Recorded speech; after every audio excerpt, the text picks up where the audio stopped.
ಅವನಿಗೆ ಸಹಿಸಾಕ್ಬಿಡಿ, ಅವ್ನು ಸಿಕ್ಕಿದ್ರೆ ಅವನಿಗೆ ಸಹಿಸಾಕ್ಬಿಡಿ. ಅವ್ರು ತಗೊಂಡು ಬಂದರೆ ಅವ್ರು ತಿಂತಿದ್ರು ಮಾಡ್ತಿದ್ರು, ಅವ್ರಿಗೆ ಯಾರಿದ್ದಾರೆ?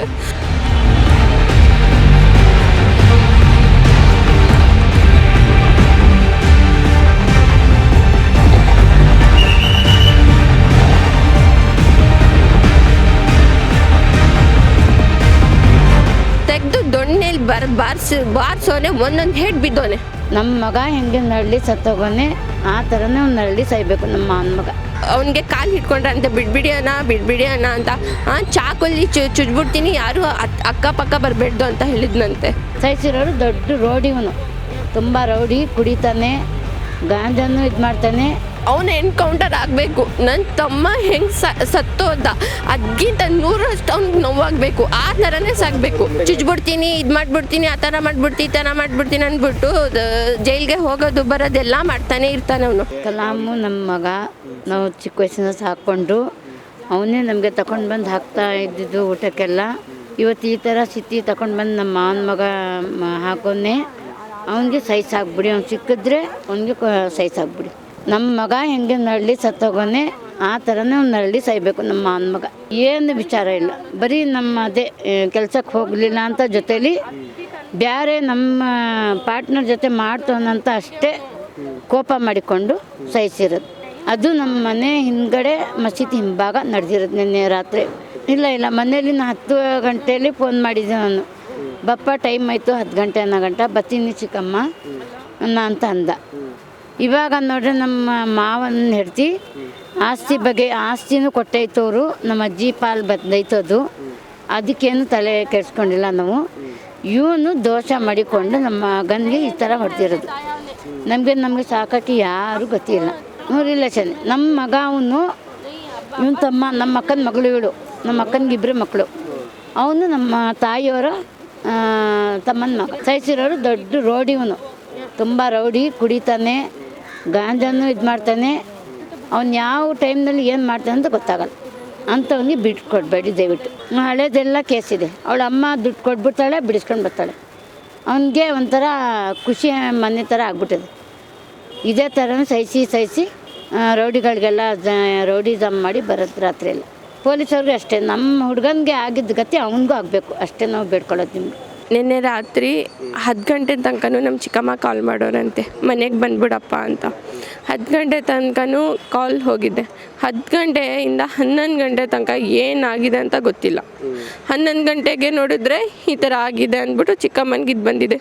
ನನಗಿರೋದು ಒಬ್ಬ ತಮ್ಮ. ಅಮ್ಮ ತೀರ್ಕೊಂಡು 12 ವರ್ಷ ಆಯಿತು. ನಮ್ಮ ಚಿಕ್ಕಮ್ಮ ಇವರು ಮದುವೆ ಆಗದೇನೆ ನಮ್ಮಮ್ಮ ತೀರ್ಕೊಂಡ್ರಲ್ಲ, ನನ್ನ ಮಕ್ಳಿಗೆ ಯಾರೂ ಇಲ್ಲ, ನನಗೂ ನನ್ನ ತಮ್ಮನಿಗೆ ಯಾರೂ ಇಲ್ಲ ಅಂದ್ಬಿಟ್ಟು ಅವ್ರು ಮದುವೆ ಆಗಲಿಲ್ಲ. ನನಗೆ ಹಿಂದೆ ಮುಂದೆ ನೋಡ್ಕೊಳ್ಳೋರಂತ ಯಾರೂ ಇಲ್ಲ. ಅಮ್ಮನೂ ಇಲ್ಲ, ನಮ್ಮ ತಾತನೂ ಇಲ್ಲ. ನಮ್ಮ ಅಜ್ಜಿನೂ ನಮ್ಮ ಚಿಕ್ಕಮ್ಮನೇ ನನ್ನ ತಮ್ಮನಿಗೆ ಸಾಕೊಂಡಿದ್ದಿದ್ದು. ಅದರಲ್ಲಿ ಯಾರೂ ಇಲ್ಲ. ಇವಾಗ ಅವ್ನಿಗೆ ಈ ಥರ ಆಗಿದೆಯಲ್ಲ, ನಾನು ಒಂದೇ ಮಾತು ಹೇಳೋದು, ಅಷ್ಟೊಂದು ನನಗೆ ಸಾಯಿಸಿದ್ರಲ್ಲ, ನನಗೇನಂದರೆ ಅಷ್ಟೊಂದು ಏನು ಮಾಡ್ದ, ಏನು ತಪ್ಪು ಮಾಡ್ದ ಅಷ್ಟೊಂದವನು ಸಾಯಿಸೋ ಹಾಗೆ? ಕಸಿನ್ಸೇ ಇವ್ರ ಮಾವನ ಮಗನೇ ಮಾಡಿರೋದು. ಅಷ್ಟೊಂದು ಕ್ರೂರ ಸಾಯಿಸಿದ್ನಲ್ಲ, ಅವ್ನೇನು ಮಾಡ್ದ ಆ ಥರ ತಪ್ಪು? ಸಾಯಿಸೋ ಹಾಗೆ ಏನು ಮಾಡ್ದ? ಏನೋ ಸ್ವಲ್ಪ ಮಾತುಕತೆ ಆಗಿದೆ ಫೋನಲ್ಲಿ, ಅಷ್ಟೇ ಗೊತ್ತಾಗ್ತಿರ. ಅದು ಹಿಂದೆ ಬ್ಯಾಕ್ಗ್ರೌಂಡ್ ಏನಿದೆ ಅಂತ ನಮ್ಗೆ ಗೊತ್ತಾಗ್ತಿಲ್ಲ. ಇವನೇ ಕರ್ಕೊಂಡು ಬರ್ತಿದ್ದೀನೋ ಬಾರೋ ನೀನು ಅಂತ ಹೇಳೋನೆ, ಹುಡ್ಕೊಂಡು ಹೋಗೋನೆ. ಮುಸ್ಲಿಂ ಮನೆ ಹತ್ರನೇ ಇದ್ದಿದ್ದು, ಮನೆ ಹತ್ರನೇ ತೆಗೆದು ದೊಣ್ಣೆಲಿ ಬಾರಿಸೋನೆ ಒಂದೊಂದು ಹೇಟ್ ಬಿದ್ದೋನೆ. ಸಾಯಿಸೋ ಅಲ್ಲೇ ಆಗಿದೆ. ನಾವು ಸುಮ್ಮನೆ ಇಲ್ಲಿ ಕರ್ಕೊಂಡು ಬಂದು ಇದು ಮಾಡ್ತಿರೋದು, ಅಲ್ಲೇ ಆಗಿದೆ. ಆ ಥರ ಯಾಕೆ ಆ ಥರ ಸಾಯಿಸ್ದ? ಇಲ್ಲ, ದೊಣ್ಣೆಲಿ ಹೊಡೆದಿರೋದು. ಅವ್ನ ಫ್ರೆಂಡ್ಸ್ 2 ಇದ್ರು, ನನ್ನ ತಮ್ಮನ ಫ್ರೆಂಡ್ಸ್ 2 ಜನ ಇದ್ರು. ಆ 2 ಜನ ಫ್ರೆಂಡ್ಸು ಅವನಿಗೆ ಕಾಲು ಹಿಡ್ಕೊಂಡ್ರೆ ಅಂತ ಬಿಡ್ಬಿಡಿ ಅಣ್ಣ ಅಂತ ಚಾಕಲ್ಲಿ ಚುಚ್ಬಿಡ್ತೀನಿ, ಯಾರು ಅಕ್ಕಪಕ್ಕ ಬರಬೇಡ್ದು ಅಂತ ಹೇಳಿದ್ನಂತೆ. 23 1 ತಿಂಗಳಲ್ಲಿ ಈಗ ಮದುವೆ ಇದೆ. ಒಂದು ತಿಂಗಳಲ್ಲಿ ಮದುವೆ ಇದೆ. ನನಗವ್ನು ಬಿಟ್ಟರೆ ಅಮ್ಮನ ಕಡೆಯಿಂದ ಯಾರೂ ಇಲ್ಲ.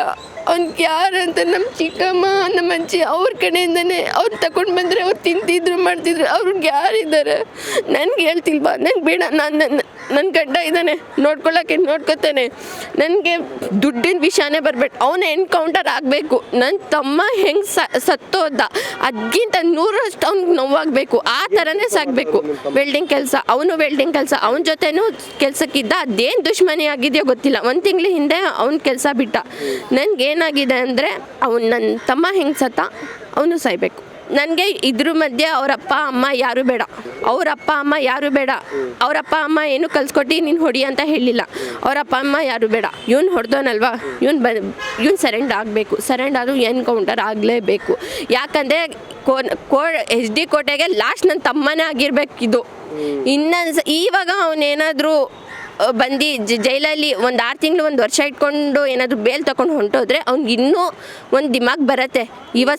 ನಾಳೆ ಏನಾದರೂ ಸಾಯಿಸಿದ್ರೆ ಅವ್ನು ಎಷ್ಟೋ ಆಗಿದೆ. ಇದು ಫಸ್ಟ್ ಅಲ್ಲ, ಎಷ್ಟೋ ಜನಕ್ಕೆ ಅಂದರೆ ಚುಚ್ಬಿಡ್ತೀನಿ, ಇದು ಮಾಡಿಬಿಡ್ತೀನಿ, ಆ ಥರ ಮಾಡಿಬಿಡ್ತೀನಿ ಅಂದ್ಬಿಟ್ಟು ಜೈಲಿಗೆ ಹೋಗೋದು ಬರೋದೆಲ್ಲ ಮಾಡ್ತಾನೆ ಇರ್ತಾನೆ ಅವನು. ಬೇಕಾದರೆ ಸರೌಂಡಿಂಗ್ ಕೋಟೆಯಲ್ಲಿ ಹುಡುಗರು ಇದ್ದಾರಲ್ಲ ಅವ್ರ ಹತ್ರನೂ ಎಲ್ಲರೂ ಕೇಳಿ ಅವ್ನು ಎಂತೋನು ಅಂತ. ಅದರಲ್ಲಿ ಇವತ್ತು ನನ್ನ ತಮ್ಮ ಮಾಡಿದ್ದು ಬೇರೆಯವ್ರು ಯಾರ ಹತ್ರ, ನನಗೆ ನಮ್ಮ ಮನೇಲಿ ಏನಾಗ್ತಿದೆ ಬೇರೆಯವ್ರ ಮನೇಲಿ ಆಗಬೇಕು ಅಂದರೆ ಅವ್ನಿಗೆ ಎನ್ಕೌಂಟರ್ ಮಾಡಲೇಬೇಕು. ಯಾಕಂದರೆ ಬೇರೆಯವರು ಆ ಥರ ಹುಟ್ಟಬೇಕು.